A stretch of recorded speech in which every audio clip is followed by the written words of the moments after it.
நடந்துட்டு இருக்க கூடியவனுக்கு இப்ப மனைவி ஸ்தானங்களை அடங்கி நம்மளுடைய குடும்பஸ்தானத்துக்கு நான் போய் கூப்பிடும் போது வரணும். விளக்கம் புரியுதுங்களா? நம்ம கூப்பிடும் போது வரணும் அப்படின்னா எவனுக்கு இருக்க செய்வதைகளை எடுத்துடணும். அவளை வசியங்கள் நம்ம போடணும். வசியங்களை போட்டு நம்ம கொண்டுட்டு வரும்போது ஒரு 3 பேர் 4 பேர் போய் அவளை கூப்பிட்டுட்டு வரணும். நம்மளோட வீட்டுக்கு வந்த பிறகு நான் கொடுக்கக்கூடிய வசியத்தை அந்த அவளுக்கு வயிற்றுக்கு கொடுக்கும். அப்ப நம்மளுக்கு கட்டு கடைங்கிடும்.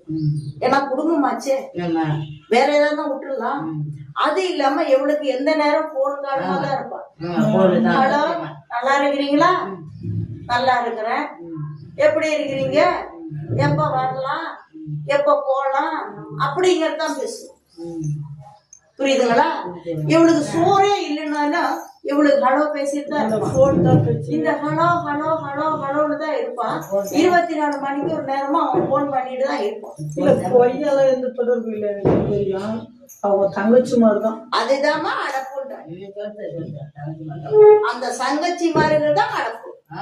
வேற யாருமே அடப்பு இல்லை. அக்கா பொண்ணுதான்.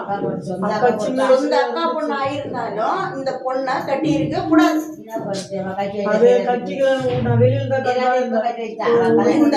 இந்த பொண்ணை இந்த பையனுக்கு கட்டவே கூடாது. எவ்வளவு தூரம் கட்டினாலும் இது குடும்பத்துக்கு எம்மாதான் ஈர்த்தாலும் அது குடும்பத்துல கட்டு கடைங்கி. அனாவசியமான போன்காடு, அனாவசியமான பேச்சுவார்த்தைகள், இதுக்கு யாரு தொடர்புன்னு கேட்டீங்கன்னா சகோதரியை தான் தொடர்பு.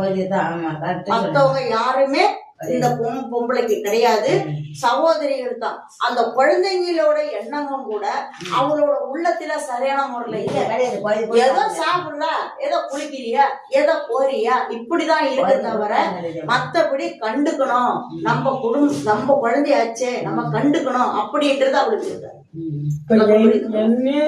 பசங்களை தான் கவனிப்பில்ல, அவங்க தங்கச்சி மரம் எல்லாமே கவனிப்பு. இப்ப நான் என்ன சொல்லிட்டு இருக்கேன், என்னப்பா சொல்லிட்டு இருக்கேன்? சகோதரி, விளக்கம் புரியுதுங்களா?